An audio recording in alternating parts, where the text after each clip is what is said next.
I'll show you a few tricks of the trade.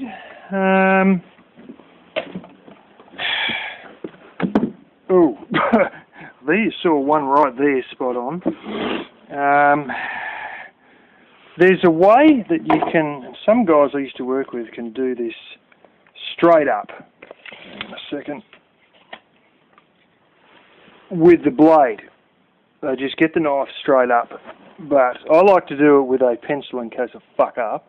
And see there, I'm holding that at 38 centimetres.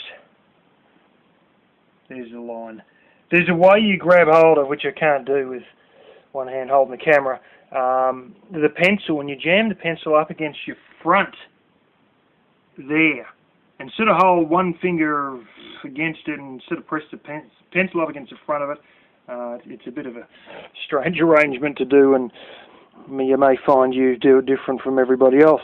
And then you lock in, you're sort of holding the pencil and the front of that there at the same time, and then as you lock your sort of arms together, you see what I'm doing? I've got a finger underneath, which is against the side of the board there, and my thumb on the top to hold the tape down to my finger, and you run along, and magically you create a perfectly parallel line. May sound like it's hard to do. Once you've done it about a dozen times, you can do it with your friggin' eyes closed. And as I said, I always used to do it with pencil, and then I'd go along with the pencil, and as you probably saw just then, I'm very good at lining the blade up with a pencil. And yeah, you can fuck up if you do it with a blade first time round. If you do it with a pencil and you screw up, so what? There's a mark on there, it's going to be covered in paint and nobody will know the damn difference. But if you do it with a blade and you get it wrong, yeah, well, you just wasted a sheet, didn't you?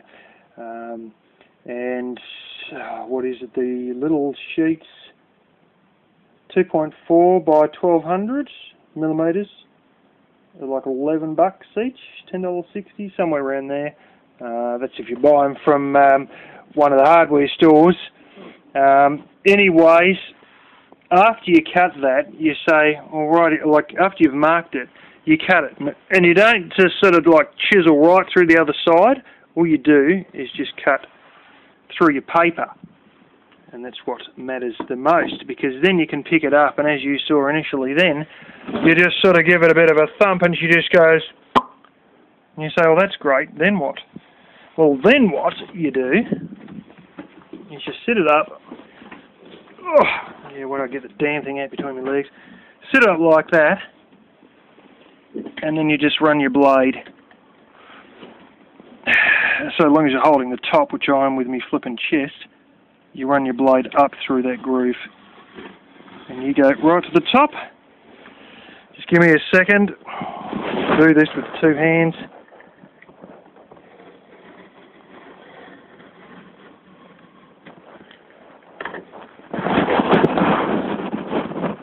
And get the bloody thing out of my pocket. And she either just about falls off like that, or if you didn't quite get a few bits, what you do is you stand it upright and you swing it back the other way, and it'll snap off those few bits that it didn't get. And there you go. You get your 71 by 38. I don't know if you can see that. Of course, this is going to silhouette like a piece of shit, like it always does. Now you can see it now. See the line run down there? It's the bevel. If you run your finger, you can feel there's a ridge there where that line is. For some reason, you can see this reasonably well with this camera, which is an oddity for this camera to show anything well.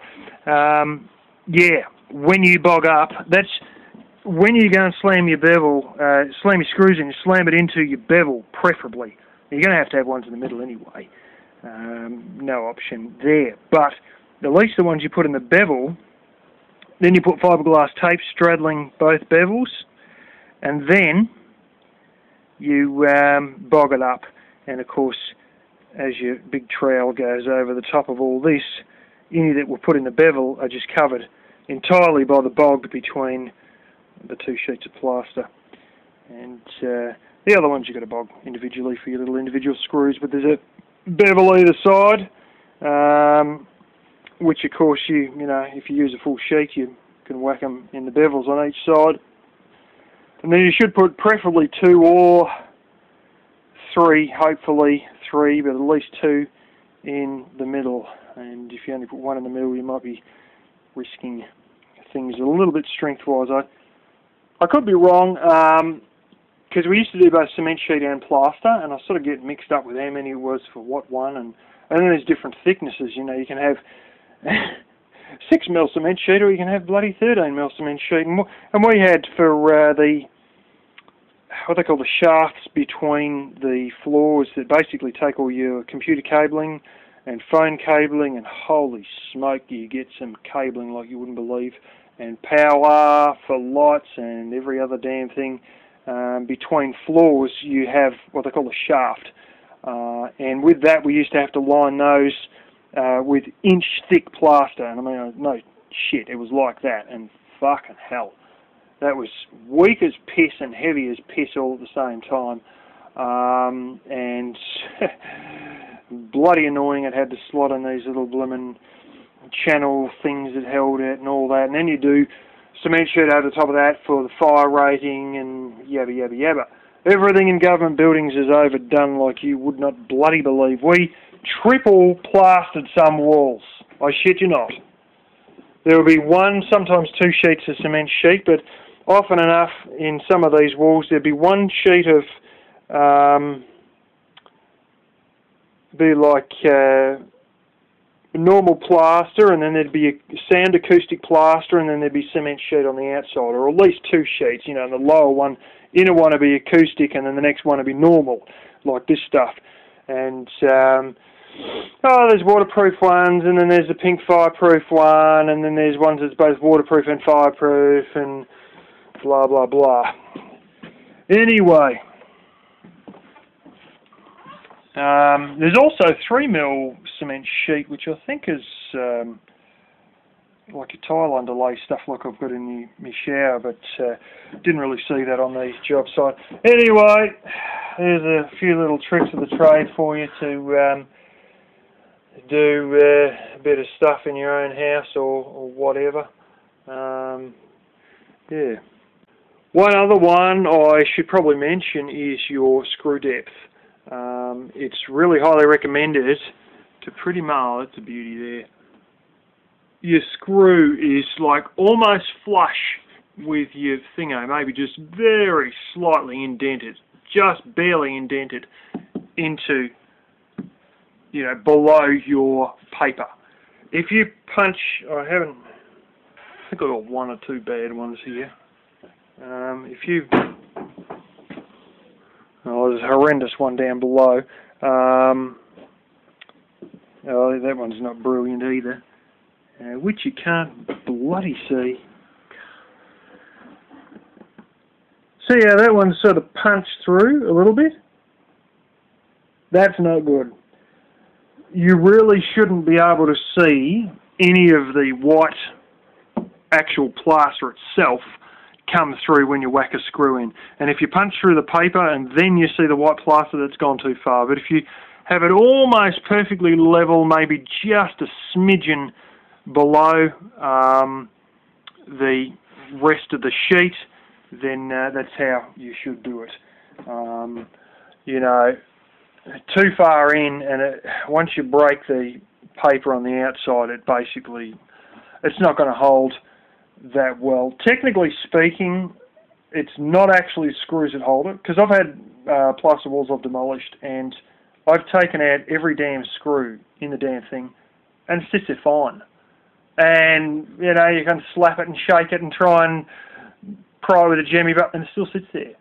And the reason is that something like 80% of your strength of it staying on the wall is just the glue. But of course you need to screw it in reasonably well for it to press into the damn glue to begin with.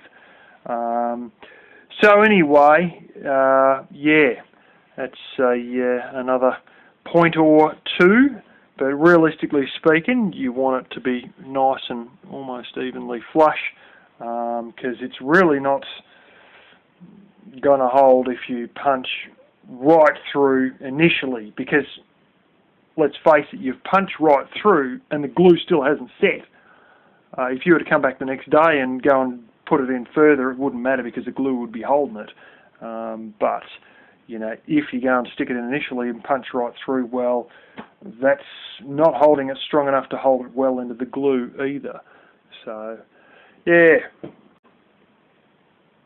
done did. There's a bit of variation in height with these. As you can see, there's a bit of a gap. Runs up here, which I might put a trim over, or I don't know, expansion foam, bog, who knows, probably a trim.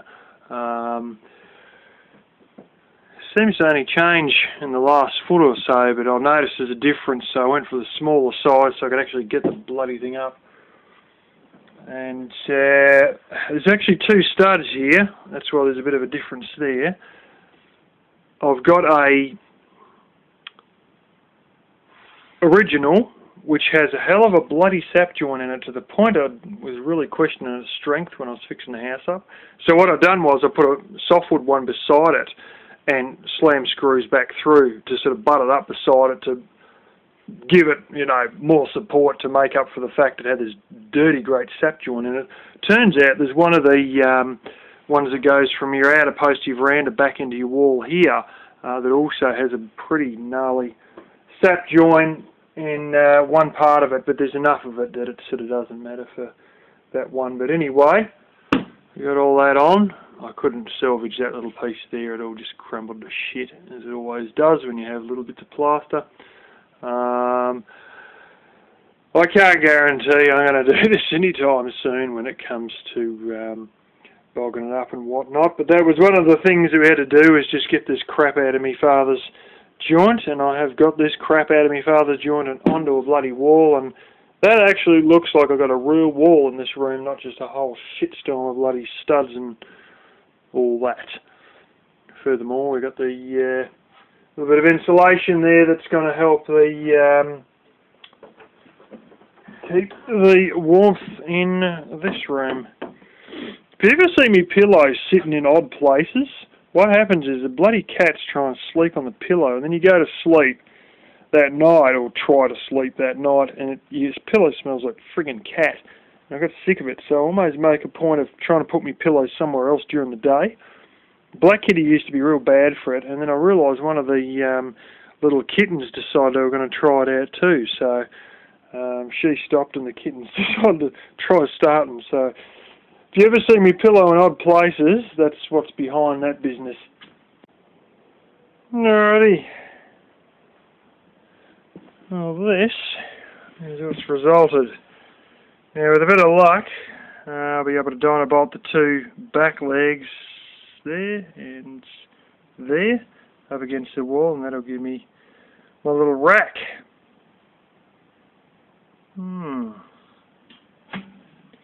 Just realised it looks a bit bloody weather beaten on the top here, which is strange because I think it's spent all its life inside.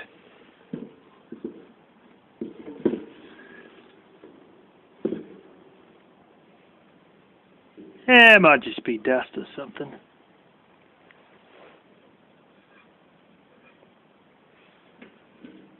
Yeah, quite possibly. I'll have to give her a good wipe down and then yeah, use it. Screw it up first, wipe it down, and then see how she works out. Alrighty, just charging up some batteries. I just charged up both Makitas. One was really pretty low. Yeah, just doing a little Milwaukee there, and I'll do the bigger Milwaukee battery later, as I've been getting a few flakes off these newer weatherboards. Well, the ones my grandfather used, that paint at the bottom of the weatherboard was starting to flake off. Ugh. I'll show you what that is in a second. The ones that my uncle had, that pink one that was out in the paddock, we've put that up. We've put two of those up, but yeah, a little bit rotten, and I gave it a bit of a rub with the wire brush and the cordless drill, and well, anything that was rotten got flaked out, so now we can paint over it. But it's you can see the wood grain, I'll put it like that. I knew that was crap, but yeah. Anyway, it's up there, and given a good few layers of paint, they should last. What I've got here is a bloody lot of extra oil. I've got chips from last night, and of course I never seem to eat the minimum $4 amount that they put in, especially considering I buy a burger and a bunch of other bits and pieces and eat all those first. So you end up with leftover chips that the next day, instead of chucking them all out and letting the sheep eat them or whatever, or chooks or ducks or whatever you got, you can whack a bit of oil in a frying pan and basically refry them, and they're just about as good as the day you bought them. You know, you obviously tilt the pan on a bit of an angle and let it all drain down to one side, and then, you know, scoop out the chips to make sure they're not too drowned in oil.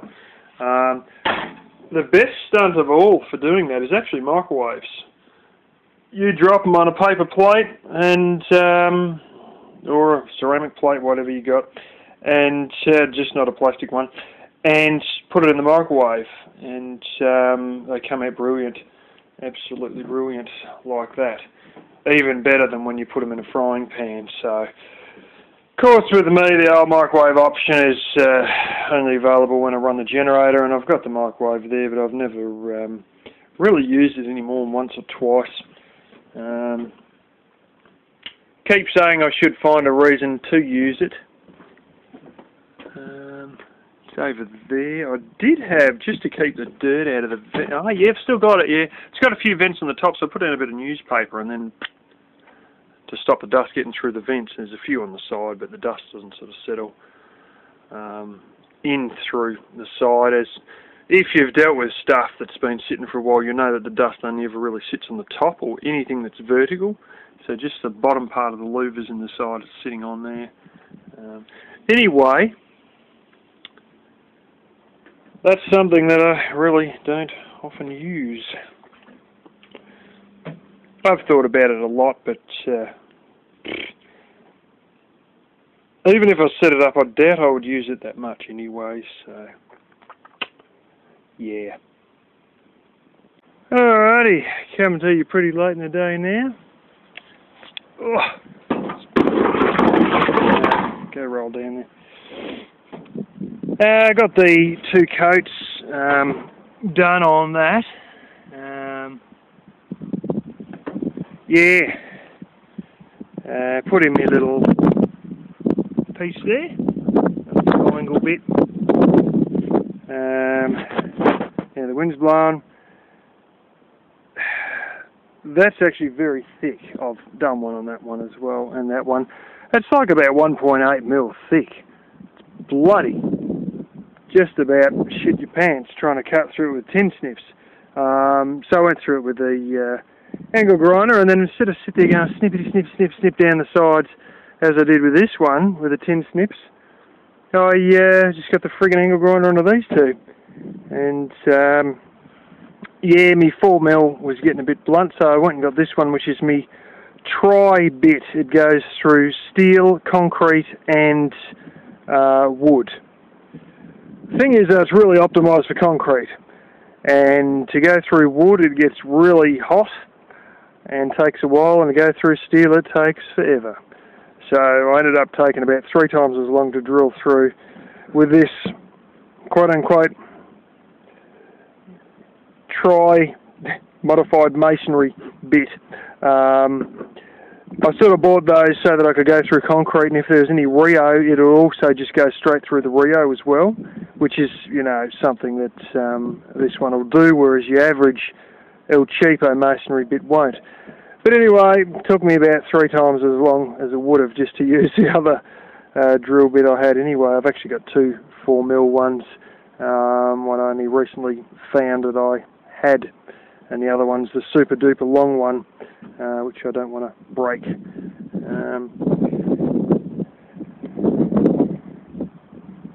Brushless. Apparently they only use up about half the amount of batteries to do the same amount of work. I got that one. I could have got the normal one for 100, and I think this was 130 when I was doing plastering, so I thought, stuff it, I'll get the good brushless one. Then you never have brushes sparking as they do if you haven't used a drill for a long time, or impact driver in this case, and more efficient. It's a good little tool, actually. Anyway, I think it's about time to call it a day. Don't really like these steel bits sometimes. They sort of go through and they won't sort of grip properly, or you overwind them and then they just start going and don't do anything. Another thing I've done, you can probably see it. That always used to be white. That's the fridge one. Yeah. When I finished doing the weatherboards, I decided that I probably should just do the frames that were holding solar panels as well. So I've done them. Obviously I used a roller and went nice and slow after I wasn't going to use the cordless drill with the blooming wide brush in case it got out of control and scratched the panel, so I just used your normal old school proper wire brush that you move with your hand, and went around the sides of both of them and repainted the wooden frame and holding the solar panels. That's not treated pine on that one, but having paint on it has helped it last quite a while, but all the same, it's 4.5 years old, and there's a little bit of a crack in the wood, and I don't think it's going to make it another 2 years. It might make it another year, and I'll have to replace that. Originally, really speaking, it should have been treated pine or, hardwood or something like that. And while I had hardwood here, I also had plenty of pine, and I just went ahead and slapped it together with pine. Anyway, I've got to make another little piece. I've got sitting over there hiding behind what was the veggie patch. I've got a bit more ridge cap, and I'm going to make a bit that sort of covers this little piece here, and that one sort of needs it too. And as you can tell, I sort of screwed up. I got it right with this one. There's a bloody nail there, and I was running out of length in that direction, so I just sort of overlapped this anyway, but I'm going to have to put the flashing on anyway. It shouldn't be like this. It should be like this, where it comes off and that's jammed up underneath. So I'm going to get a bit of ridge cap, and I'm probably going to have to pull out a nail or two and use a few more steel screws and put a piece of ridge cap over the top of at least this section here and over there as well. Anyway, that'll be for another day. This friggin' valley gutter, shit, it's dirty. Always builds up with shit. And I don't know what's going on. He's got like, there's a bit here, and there's like another secondary blasted bit there of, what's his name? Stuck in pretty good. Although I can't see, he must have screwed that into the batten and then stuck the other one on, but it's just another piece of corrugated on it. And then all you've got is a gap not even a bloody inch wide for the water to get down. Of course, first thing that happens is you get all these little bits like that and they just bog up against this. It all just turns to shit. So anyway, I'm going to have to get up here, as I do most years, and clear all this shit out. Here's the one you didn't see a great deal of when I had to edit the video, when I had the audio turned off that time.